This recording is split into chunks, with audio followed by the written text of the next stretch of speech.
يا هلا والله بالنور كله، شخباركم؟ إن شاء الله تكونون مروقين ومبسوطين وأموركم تمام التمام، الله لا يحرمني منكم. قبل لا نبدأ قصتنا لا تنسون اللايك والشير وتنضمون لعائلتنا الصغيرة، وبس صلوا على الحبيب ويلا نبدأ. في مدينة الرياض بمنطقة النخيل، وتحديدا نروح لمنطقة وضعها بسيط وأهلها من الطبقة المتوسطة بس طيبين ويحبون بعض. ندخل واحد من البيوت القديمة اللي ملامح الزمن واضحة عليه. نشوف غرفة فيها بنت نايمة بطريقة غريبة لا تشبه أي شيء. كانت نايمة على بطنها وشعرها الناعم متناثر فوق وجهها، نص جسمها طايح برا السرير ونصه فوقه. قاعدة تهز فيها أمها وشكلها طيب ومتعودة تصيح كل صباح. قالت العنود: قمر قمر يا بنتي قومي ترى تأخرتي على الجامعة. بس ما ردت عليها. قربت منها أمها وصارت تهز كتفها وتعيد اسمها كأنها تحاول تصحي جدار. قمر ما جاها ردة فعل غير أنها رفعت يدها في الهواء وتسوي حركات كأنها تبعد ذبابة عن وجهها. تضايقت أمها منها ورحت بخطوات عارفة إيش ناوية تسوي، وما طولت ورجعت وهي شايلة كوب موية فيه ثلج عايم فوقه، وبدون ما تفكر ولا ثانية سكبت الموية كلها فوق راسها. قامت البنت مرعوبة وهي تصرخ تقول: وشو ذا؟ منو؟ شو السالفة ليه كذا؟ العنود بنبرة متضايقة وهي تطالع بنتها اللي ملامحها مرعوبة. قالت: لي سنة وأنا صارخ عليك أصحيك لي صوتي راح، وأنت بعد بسبات عميق. قومي قبل ما تروحين فيها وتتأخرين على الجامعة. قمر بصوت ضعيف بعكس صراخها اللي قبل شوي ويطالع أمها بنص عين قالت: يعني يا يمه عادي كذا تصحين الواحد؟ وشو ذا الأسلوب؟ تحسبين بسجن نساء ولا شنو؟ ردت عليه أمها بنفاذ صبر وقالت: كل يوم نفس الكلام، قومي ولا عاد أسمع صوتك. تثاوبت قمر وهي تحك راسها في محاولة يأس أن تصحى. قالت: ها كم الساعة؟ ردت عليها أمها وهي خارجة من الغرفة قالت: تراها 7:30. انفجرت عيون قمر على طول وقامت من مكانها وصاحت بفزع. قالت بعشوائية: نعم خلاص اليوم راح يفصلوني أنا متأكدة. وما يمداها طالعة للحمام إلا وهي متحثرة بالبطانية وطاحت على خشمها على طول. قمر بتوجه هي تمسك أنفها قالت: خلاص يا يمه ما عاد صرت زينة. ضحكت أمها وهي تساعدها تقوم قالت: خلاص لا تبالغين ويلا بسرعة قبل لا يفوتك الفطور. قالت قمر وهي تركض بسرعة: وشو اللي بسرعة؟ حتى لو ما لبست شي ما راح ألحق. وفعلا بعد نصف ساعة خلصت روتينها ولبست حجابها زي العادة. تنهدت وهي تشيل شنطتها وتحطها على ظهرها، ربطت قوتيها ومشت صوب المطبخ. جلست بسرعة قدام الأكل اللي مفروش فوق السفرة وهي تقول بفم مليان وهي ترمي لقمة خبز في حلقها: بابا بتوصلني ولا أروح بروحي؟ قالت العنود: يا بنتي ترى كولي بهدوء، هذه مو طريقة ناس تاكل. وقفت قمر الأكل شوي والتفتت أمها بفيلم مليان أكل وقالت: مو أنا بس اللي أكل كذا، يعني أكيد غيري بعد، ليش تسوين دراما؟ هزت أمها راسها بيأس وهي تحاول تفهم منطق بنتها. تدخلت سهر بالكلام واللي هي أختها. قالت: نفسي أعرف الأكل وين يروح، تاكلين زي البقرة وما تتخنين ولا شوي. ردت قمر بحدة وقالت: انت تسمحي يا أبوي، تسمع بنتك شي تقول عني؟ أبوها عبد الله ابتسم بحنان وهي حاول يهدي الجو. قال: يلا يا بنات كلوا بلا هوشة كل صباح، كلي يا قمر مثل ما تبغين يا حبيبة قلبي. قمر طالعت أختها باستفزاز وقالت: ايوه كذا، وبعدين يا سهر هذا مو فضل ربي علي، مو أحسن ما أصير مثل الدبة أكل وأنام بس؟ لا، وبعد من غضب ربنا عليك تتخنين كل شوي لين ما نغرق في البيت هذا وما حد يلحق ينقذنا. سهر نظرت لها بضيقة وبغت ترد لكن عبد الله قاطعهم قال بنبرة حازمة من غير كثر كلام: وانت يا قمر أقول اهجدي ويلا عشان أوصلك للجامعة. قمر قامت بضيق وهي تمسح هدومها وقالت: حاضر خلصت عاد. قبلت قمر راس أمها وطلعت مع أبوها. مر وقتهم بالطريق لين وصلوا الجامعة. قام عبد الله يحضنها ويوصيها: ديري بالك على نفسك، وإذا رجعتي البيت اتصلي علي وطمنيني أنك وصلتي. قمر قامت تحضن وهي بعد وقالت باستغراب لما شافت خوف أبوها: حاضر يا قلبي بس ما في شي يخوف يا يبا، أروح وارجع على طول. هز أبوها راسه ويقول: استودعتك الله يا بنتي. وفعلا أبوها راح لشغله وقمر دخلت الجامعة. لكن قبل ما تكمل طريقها نادت عليها واحدة من صديقاتها وهي تركض لها وفاتحة إيدينها. حوري تحضنها بابتسامة قالت: يا أخي مرة اشتقت لك. قمر بادلتها الحضن بنفس الشوق وقالت: انتي أكثر يا حور، بس يلا تعالي نلحق الفصل قبل ما يفوت هنا وبعدين نتكلم زين. وما يمداها تتحرك فجأة سمعت صوت يناديها بصراخ: الدكتورة اللي درستهم أول حصة. قالت بنبرة عصبية وسخرية: وين رايحة يا آنسة؟ قمر تهمس في أذن حور بخوف قالت: أقدر أهرب ولا لا؟ حور ردت عليها بخفوت وهي تنفي براسها، قالت لا ما راح تلحقين، هذه وراك، قولي أعوذ بالله من الخبث والخبائث ولفي شوفي وش تبي منك. الدكتورة قالت بصوت غاضب انت يا بنت ترى انا اكلمك، سمعوني ايش تقولون لبعض. قمر التفتت لها بابتسامة متوترة قالت انتي والله اشتقتلك. الدكتورة قالت بصدمة لا والله، ايش رايك تجلسين معاي تشربين قهوة بعد، وبعدين الساعة كم الحين؟ قمر ناظرت ساعتها وهي تقول بصوت خافت تراها 8:30. ردت الدكتورة بعصبية وموعد الدوام اللي أنا متفقة عليكم فيه كم؟ قمر طالعت الأرض وهي تهمس 7. ردت عليها الدكتورة هي حرفيا تبي تكفخها على إهمالها، أجل ليش متأخر وتتمايلين كأنك جاية كافي شوب، تراها الحصة لولا خلصت. قمر بدون ما تستوعب قالت بعفوية نفس الشي كل يوم، نفس المكان ونفس الكلام، بصراحة ما عمري جيت بدري أساسا. هون خلاص الدكتورة كانت راح تنفجر، قالت هي تصرخ يا بنت انتي ما تستحين، ترى مو ناقصني ضغط. بعدين قالت بعصبية وبعدين 1000 مرة أقول لك العدسات اللي لابستها غلط. قمر غمضت عيونها بملل وقالت 2000 مرة أقول لك ترى هذه عيوني الطبيعية والله العظيم مو عدسات، وممكن أروح علشان ما أنطرد من الفصل. ردت عليها بنفاض صبر وقالت روحي بس هذه آخر مرة تتأخرين وما راح أكرر كلامي. وقبل ما تمشي الدكتورة مسكت حور يد قمر والتفتت عليها بحدة وقالت على فكرة يمكن يعني 20 بنت دخلوا قدامك الحين وانتي واقفة تكلمين قمر، هذول ما عليهم عقاب ولا العقاب بس ليها؟ قمر على طول حطت يدها على فم حور وسحبتها من يدها بسرعة وهي تقول بتوتر خلاص تكفين. بعدين التفتت للدكتورة وقالت بابتسامة طالعين الحين بإذن الله. حور همست بحدة وعصبية قالت ليه ما خليتيني أكمل عليها؟ قمر ردت عليها بحدة وهي تهمس قالت ترى إحنا واقفات بالجامعة مو مكان نتخانق فيه، وبعدين كنت تقدرين تنفصلين بسببها. ردت حور بعصبية وقالت ترى ذولا يبون يجيبون لنا عقد نفسية، أقول لك شيء ترى هذه واضح أنها غيرانة منك. قمر ردت ببرود وعدم اهتمام قالت ولو يعني أنا سكت مو عشان أخاف منها بس عشان مصلحتي أنا، وبصراحة ما أدري إذا فعلا تغار ولا لا، لا نظلمها. نروح لمكان ثاني لمنطقة راقية وهادية شوارعها واسعة وبيوتها على طراز فاخر، لحد ما نوصل لقصر مهيب ويختلف عن باقي البيوت، كبير لدرجة تخلي اللي ساكن فيه يتحرك بكل راحة، وحول القصر حراس مسلحين وأجهزة مراقبة تغطي كل زاوية ومن الداخل ومن الخارج بعد. بالداخل في جناح ملكي فاخر نشوف رجال ضخم نايم على السرير، كتافه مرة عريضة وصدره يرتفع وينخفض بنبض هادي، فكه حاد ولحيته الكثيفة تزيدها رجولة، وعلى ذراعه ندوب وجروح مرة قديمة، وحتى وهو نايم وجوده يفرض احترامه. صح وهو منزعج مرة من جواله أخذ بدون ما يناظر من المتصل، رد بصوت ثقيل قال هلا. المتصل بصوت مرح قال بدون نقاش قوم والبس وتعال الشركة يلا بسرعة. جاسر بحر رجولية قال وش تبي من الصبح يا فيصل؟ قال فيصل بانفعال لا يا جاسر صحصح معي، يقول لك قوم البس تعال الشركة ضروري. ضغط جاسر بإصبعيه على جسر أنفه وهو مغمض عيونه بقوة، بعدين قال كم الساعة الحين؟ فيصل ويناظر ساعته ترى الساعة 9، على ما تتجهز أكون واصل عندك ونروح الشركة سوا. رد عليه جاسر بهدوء وقال خلاص بنتظرك، وقفل المكالمة على طول. فيصل لما شاف انه قفل عليه تنهد ويتذمر وقال يا اخي خسارة فيك حتى الرصيد. اما جاسر قام من السرير وهي طقطق ركبته يمين ويسار وبصوت مرة واضح، بعدين راح الحمام واخذ شاور دافي يخفف توتر عضلاته ويهدي صداعه. طلع وهو في المنشفة حول خصره والثانية يمسح فيها شعره. راح لغرفة الملابس اختار بذلة كاملة بالاسود، قميصه مفتوح من فوق شوي ويبان معاه عضلات صدره. فتح درج الساعات واختار ساعة سوداء متناسقة مع الطقم حقه، وأخيرا رش شوي من العطر، بعدين تحرك بخطوات واثقة. صوت كعب حذائه الفخم يرن في الممرات. قال بعصبية اعتادوا عليها سكان القصر نورا.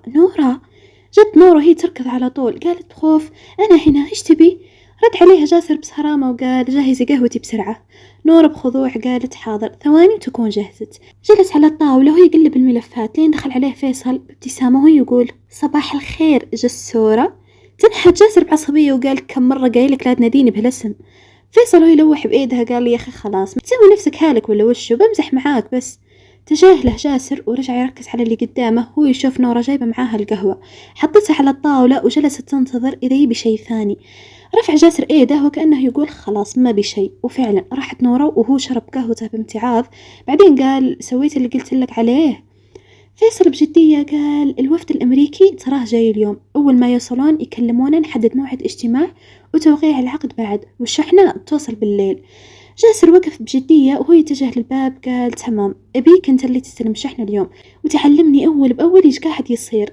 فيصل يمشي وراه قال لا تشيل هم. وفعلا طلعوا من القصر، ركب جاسر سيارته الفخمة ومعاه فيصل، وأمر السايق بالتحرك صوب الشركة، ومعاهم موكب سيارات للحماية. الرجل ذا يملك أكثر من نصف اقتصاد الدولة، يعني مو شي بسيط. مضى حوالي ساعة ونصف، وصلوا الشركة. أول ما شافوا العاملين سيارة جاسر ارتبكوا وبدوا يجهزون نفسهم لاستقباله. فيصل راح للمكتب حقه، وجاسر دخل المبنى وهالته مرة مرعبة، يناظرهم بنظراته اللي مثل الصقر. راح للمصعد الخاص فيه، ضغط على زر آخر طابق وسكر الباب. فجأة كل اللي تحت تنفسوا بعد ما راح. وصل مكتبه وفورا لمحتها السكرتيرة حقه اللي اسمها سيرين من خلال الزجاج. ركضت وهي تحدل ملابسها وتتأكد من شكلها. جاسر وهو جالس على مكتبه بجمود قال مواعيد اليوم شنو؟ سيرين بنبرة ناعمة ومتكلفة قالت عندك لقاء مع الوفد الأمريكي الساعة 2، وعشاء عمل مع مورد شحن الحديد الساعة 8. جاسر قلب الأوراق وبدون ما يرفع راسه قال تمام، روحي شوفي شغلك.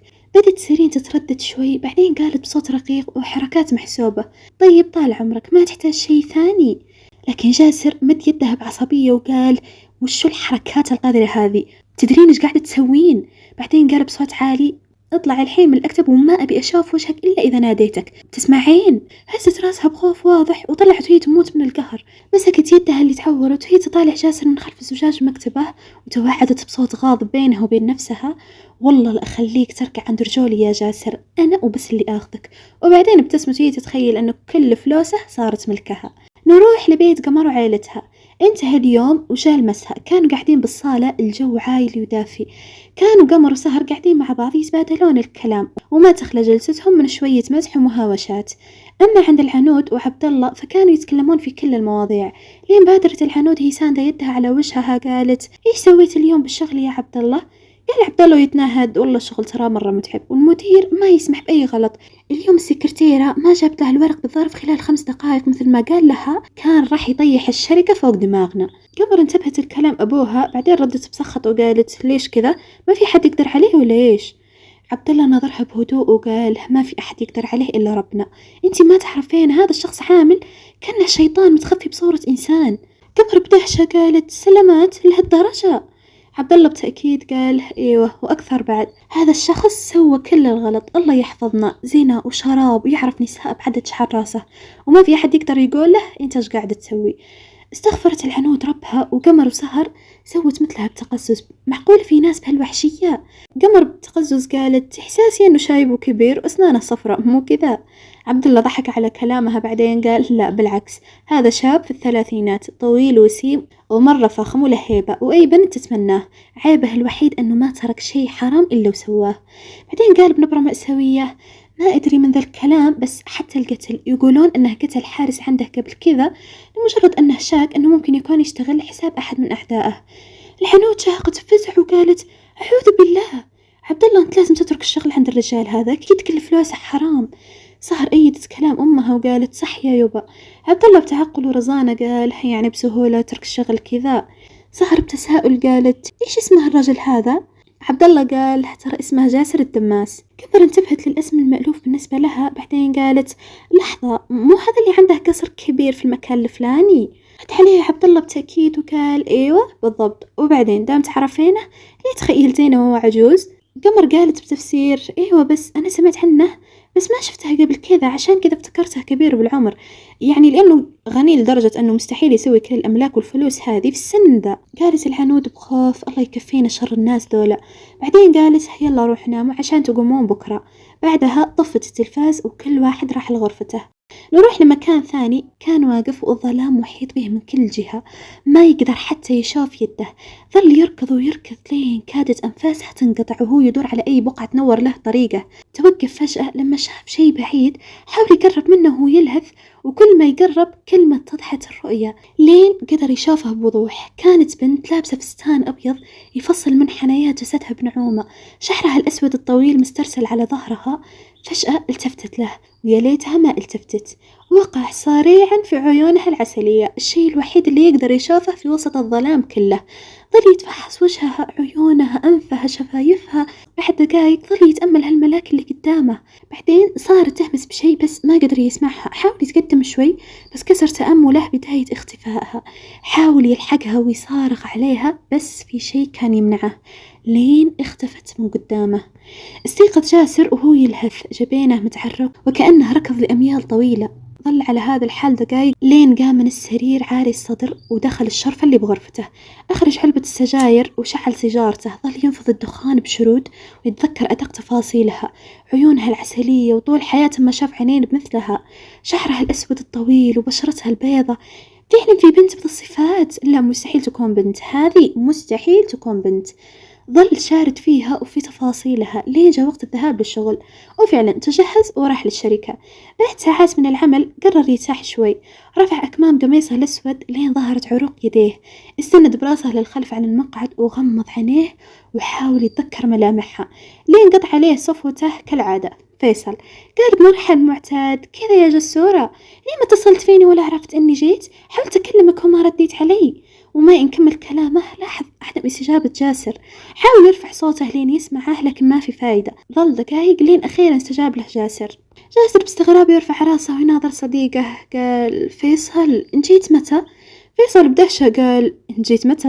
أنا قاعد ساعة أكلمك وأنت ما كنت موجود، إيش اللي واخذ عقلك؟ جاسر استقام جلسته وقال: ولا شيء، قول لي أخبار الشغل إيه؟ فيصل بقلق من حالته قال: لا كذا يعني في شيء، مو عادتك تسرح كذا. جاسر تنهد وقال: خلاص بحكي لك.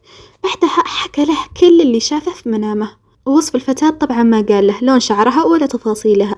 كل اللي قاله أنه شاف ملاك على هيئة بنت. فيصل ويرمش من الصدمة قال: نعم أنت صاحي؟ جاسر تنهد وقال: أنا غلطان إني حكيت لك، روح شوف شغلك. فيصل حاول يهديه قال: اهدى ترى نمزح بس من جدك. مع ذلك معنى الجملة اللي قالتها لك إيش؟ جاسر يضغط على عيونه من التعب عشان يجمع تركيزه قال: ما أدري، هذا اللي يبغى أفهمه. فيصل بعبث ويغمس قال: بس أقول لك شيء، كانت حلوة صح؟ فتح جاسر عيونه بغضب وهو يحس بالغيرة تخنقه، وحتى هو استغرب منها. قال يطلع مسدسه من درج المكتب: برا يا فيصل قبل ما أفرغ مسدسي في راسك. فيصل بخوف وهو يهرول للخارج قال: يمه خلاص أنا خارج، اعتبرني ما قلت شيء. بعد خروج فيصل وقف جاسر وراح ناحية زجاج غرفة المكتب الضخم اللي يطلع على المدينة كلها، وظل يناظر الخارج بشرود. مرت عدة أسابيع وسط روتين يومي واعتياد لكل واحد منهم. قمر كانت مركزة في دراستها بشكل كبير وعلى وشك ما تخلص الاختبارات، أما جاسر فكان يحاول يغرق نفسه بالشغل لين يبعد تفكيره عن العيون العسلية، لكن مستحيل. كانت تجي له في المنام كصورة عابرة تجبره يفكر فيها أكثر. هوسه فيها كان يزيد يوم بعد يوم لدرجة أن صديقه اقترح عليه يروح لطبيب نفسي عشان يحل المشكلة هذه اللي ممكن تكون من خياله وما لها علاقة بالواقع. الأيام والأسابيع كانت تمر بنفس المنوال، وفي يوم من الأيام جاء موظف يمشي بخطوات متوترة لين وصل قدام مكتب السكرتيرة. طالب استئذان جاسر عشان يبلغه بشيء مهم. استأذنت السكرتيرة من جاسر، بعدين سمحت للموظف أنه يدخل. الموظف باحترام وهو يضغط بقوة على الملفات اللي كانت بيده قال بتوتر: صباح الخير. جاسر هو غير مهتم بوضعه قالها بنبرة صارمة: خير، في مشكلة؟ الموظف بقلق قال: ايوه. رفع جاسر وقال بإيجاز: واللي هي؟ الموظف بخوف داخلي حاول يسيطر على نفسه وهو يرتب الأوراق قدام مكتب جاسر. قال: أنا كنت اليوم أراجع حسابات الشركة ولقيت فيها عجز. جاسر بهدوءه يطالع الأوراق قال: العجز قد إيش؟ الموظف بقلق من هدوءه قال: 5 مليون دولار. رفع جاسر حاجبه الأيمن وتفحص نقطة وهمية أمامه. همهم بخشونة خلت الموظف يرتعد من الخوف.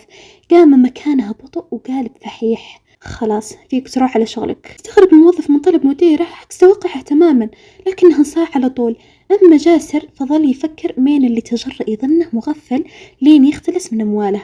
بعد مدة من التفكير استدعى فيصل مكتبه وحكى له كل اللي قاله الموظف. فيصل باستغراب قال: بس هذه أول مرة تصير بالشركة. جاسر بهدوء اللي قبل العاصفة قال: مين مدير الحسابات؟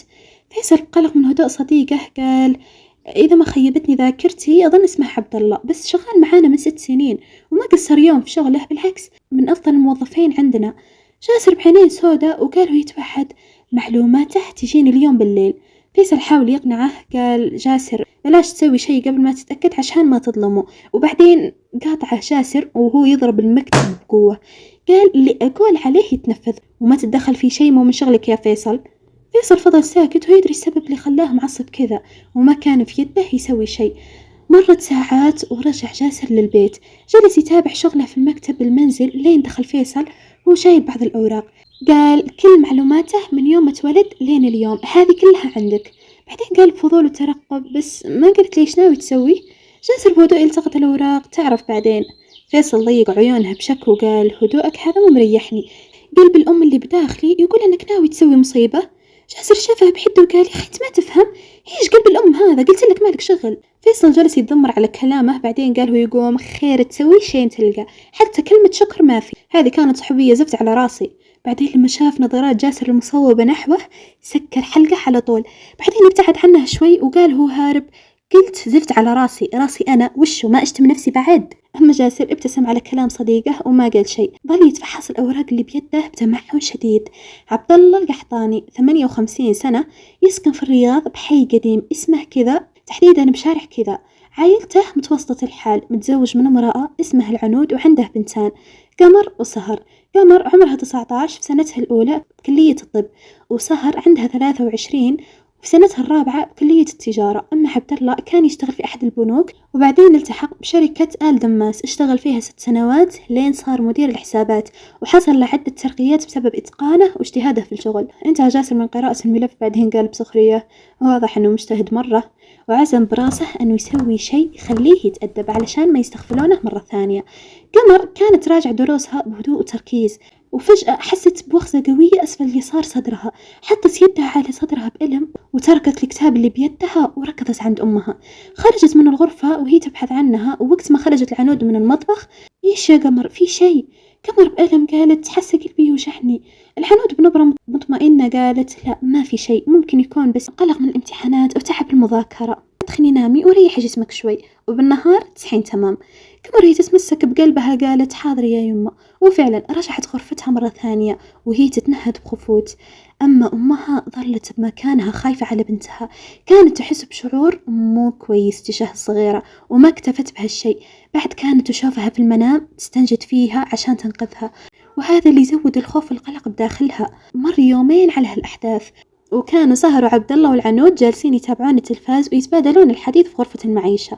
في هالوقت الصغيرة اللي خلصت آخر اختبار لها اتصلت بأمها وقالت أنها تبي تروح مع صديقتها في نزهة قصيرة عشان ترفع عن نفسها.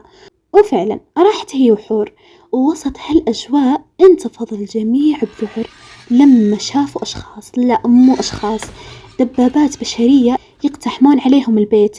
حاولت العنود وسهر يصرخون بخوف ورعب، لكن هذول اقتربوا منهم ورفعوا أسلحتهم ناحية رؤوسهم وأمسكوهم من الخلف عشان يقطون حركتهم. عبد الله شاف جاسر يدخل وهو محاط بهالة من الرعب شيطانية، جلس على واحد من الكراسي والابتسامة بعد مرسومة على شفته الغليظة، حط رجل على الثانية بطريقة رجولية وهو يمسك أحد لفافات التبغ الخاصة فيه. قال شلونك يا عبد الله؟ عبد الله بصدمة قال ايش قاعد يصير؟ جاسر ابتسامته تتسع وتزيد الرعب في نفوس الكل، قال لا ما في شيء، بس في واحد اختلس من فلوسي 5 مليون دولار، فجيت اتفاهم معاه بهدوء. عبد الله بعد فهم وخوف على عيلته قال يعني ايش تقصد؟ انا ما فهمت شيء. جاسر وقف من مكانه معصب ورفع صوته وقال صحصح معاي شوي بدل ما افهمك بطريقتي. بعدها حط إحدى رجوله على الطاولة اللي وسط الصالة مستند بساعده على رجله وقال بابتسامة ساخرة ومرعبة حظك الأسود وقعك في طريقي وخلاك تسرق فلوسي، بتستغباني؟ الحنود بصدمة والدموع بدأت تتجمع في عينيها، قالت مستحيل زوجي يسوي كذا، انت ايش قاعد تقول؟ سهر تبكي قالت أبوي قول إنه كذب، قول إنه يكذب عشاني تكفى. عبد الله بصدمة وعيون متسحة قال ما صار، والله العظيم ما صار، مستحيل أسوي شيء زي كذا. هم جاسر بهدوء يقترب من عبد الله أكثر قال طيب قدامك حل من الاثنين، يا أحبسك يا أخلي بناتك مسخرة. بعدين تابعه ويتفحص سهر بعينيه بتخمين قال أكيد هذه الكبيرة، طب عروستنا الصغيرة فين؟ أنا مو شايفها. شحفت عيون عبد الله من مجرد فكرة إيذاء بناته، رد بخوف وقال قسم بالله ما سويت شيء، أنا 6 سنين أشتغل في شركتك وما صرفت على بناتي حرام ولا يوم فكرت أزعل ربنا. جاسر بضحكة مرعبة دوت في أجواء البيت، بعدين قال بملل لساتك مصر. بعدين امتص السيجارة بدون أي اهتمام مستند برجله على الطاولة مرة ثانية وقال بنبرة آمرة: شوفوا شغلكم.